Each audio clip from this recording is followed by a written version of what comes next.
梦亲像海水，有时像台顶飞鱼出戏。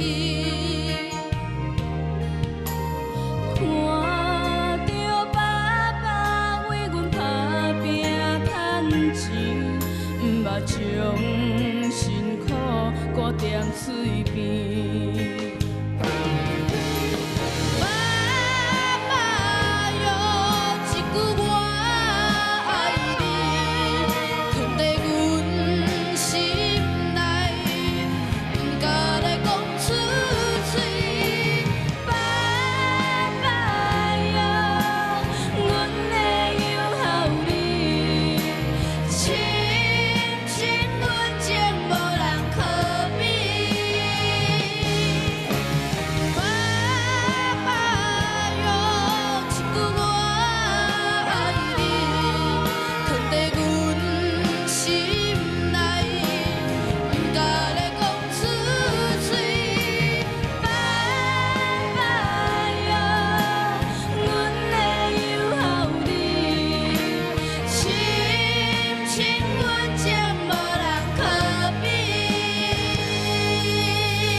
谢谢张荣群、张雨晨，不同的风格，对但是啊，哎，两组都有亮点啊。对，啊，你看，啊，恁性情无成功哦，伊要给你看哦，哈。有无有讲过你哦？你姐要给你看，有讲好你唔知吗？啊，同学，最伊要给你看，你唔知最后牵手啊吗？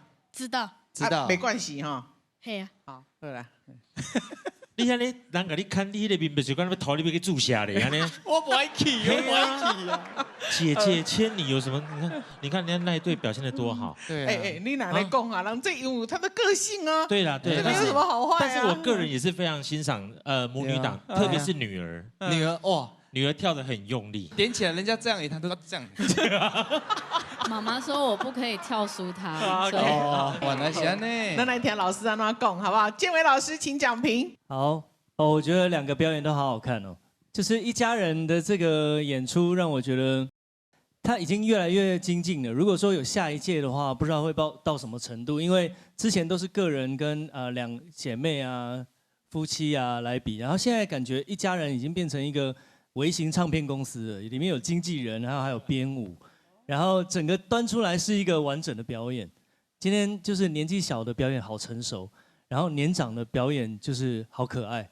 这表演很特别，这两个就是层次拉得很开，我觉得很棒。然后啊，我们先说那个昂景 B 哥好了，我觉得老师好，你好，我觉得弟弟的声音因为还没变声的关系，所以现在音色特别亮。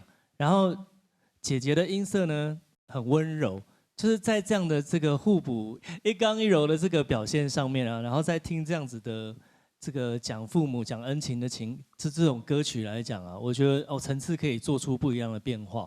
然后因为弟弟的声音跟得上姐姐的 pitch， 所以可以在同一个这个声带上面。所以你们现在这个表演真的是经过爸爸有特别安排，连选歌啊、连动作啊什么的，就是在表演一个这个角色上面很符合你们两个的这个个性的歌上面，所以表现得非常非常好。好，接下来请阿德老师为我们做讲评。好，我觉得你们今天两组来比赛，都感觉不是你们各两位而已啊，是有一个幕后团队啊。比如说这个姐弟有爸爸嘛，对不对？你们这一组是不是有孙女，对不对啊？我先讲一下那个荣寻跟玉成老师好，啊，你们应该从小就是常常看到爸爸去歌唱比赛，对不对？对对对，所以你们最有印象就是跟歌曲有关系的回忆，因为他每次要练歌，或是他去参加比赛，你就会跟音乐做连上线，对不对？然后你这次来比赛的时候，有没有一种感觉，就是个性啊，或者意见再怎么不同哦，在这个比赛里面，大家会有一个共同的目标，对不对？就开始会就是讨厌牵手，可以勉强可以牵手，有没有这种感觉？有哦，所以这个是。我觉得这个一家人这个单元最精进就是这一点，啊，让你们在这不知不觉中哦，在这个歌曲的表现上哦，感觉是一个团队在一起演出啊。今天这个表现得非常，而且只有这一年，也许你明年你们再唱这一首歌就不是这个亮度了啊。好好把握，记下这个画面。